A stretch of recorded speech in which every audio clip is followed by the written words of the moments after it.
blesses. He talks specifically about endurance. That's one of my favorite subjects because I think endurance, perseverance is the key to the Christian life. Hanging in there through the thick and the thin. And when we do that, God blesses us. He says a little farther down, he says, don't set your hopes on the uncertainty of riches. How many people we know that were rich and that world's just fallen apart? Especially in the last few years, we've seen that magnified. People that were rich and their world is just falling apart because they've lost those riches. Because they built their foundation on that foundation of sand and not the solid rock of Jesus Christ. The solid rock of the church. The solid rock of faith and tradition. We're called to build our lives on those things. And Paul says, great gain in godliness combined with contentment. For we brought nothing into this world and we can take nothing out. There's great godliness when we learn to be content with the things that we have. We learn to be content with the life that God has given us. With the things that God has provided for us. We're called to be content with those things. Then he goes on to address our attitude specifically. Because it really is about the attitude with which we approach these things. And he says, as for those of you in this present age who are rich, command them not to be haughty, not to be proud, not to be arrogant. That was the trouble with the fellow in the gospel this morning. The fellow in the gospel, dressed in his purple suit and fine linens, eating sumptuously. You know, this never struck me until I did the 8 o'clock service, but does that kind of give you a picture of Father Howard in that purple suit? Can you see that? Some of you that are newer, down there, when Father Howard first came here, he had this purple suit that he dazzled the ladies with. Yeah, and I thought about that as I preached that this morning. But this rich man dressed in a purple suit, eating sumptuously, you just get that picture of excess, that picture of good living. Just oblivious to Lazarus laying at the gate, just begging for crumbs from the table. So malnourished that the dogs are licking his sores.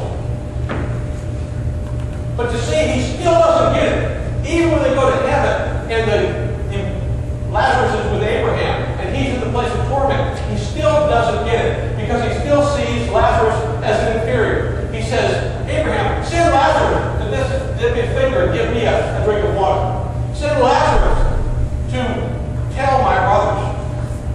He still sees Lazarus as a servant. He still sees Lazarus as the inferior person.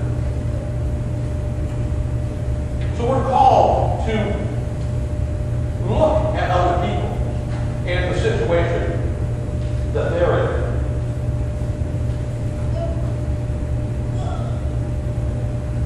So, this is family. We're a family parish.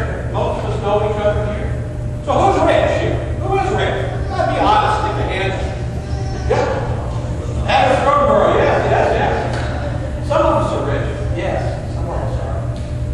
When I was in Haiti, Jim Barnett and I were in Haiti in July. Jamaica, in July. We drove back into the mountains and we saw these houses built out of corrugated housing metal and just metal stuck in the ground and then the corrugated metal on top and kind of a canvas door and a dirt floor. You know, traditionally, or all the time, we see pictures come out of Haiti that see people living in cardboard boxes and have a lean-to fashioned out of some kind of fabric that they've scrounged up. Who is rich? Who is rich? That's right. You see pictures come from Somalia of malnutrition, malnourished people. Adults with legs go big around my arms. Children dying of malnutrition. We are rich. By the rest of the world's standards, those of us in this country, even the poorest of us, are richly blessed. We are rich. And it's important to stop and think about the attitude with which we approach it. The attitude with which we approach it. So I want to leave you with a question this morning. You're out driving around, you go, or you pull up to the stoplight, And there on the corner stands that scruffy guy with a sign that says, I need food. God bless you. That was him. God bless you. I don't care if you give him any money or not. Be honest with yourself now. What do you think about that person? Do you think about them like the rich man thought about Lazarus?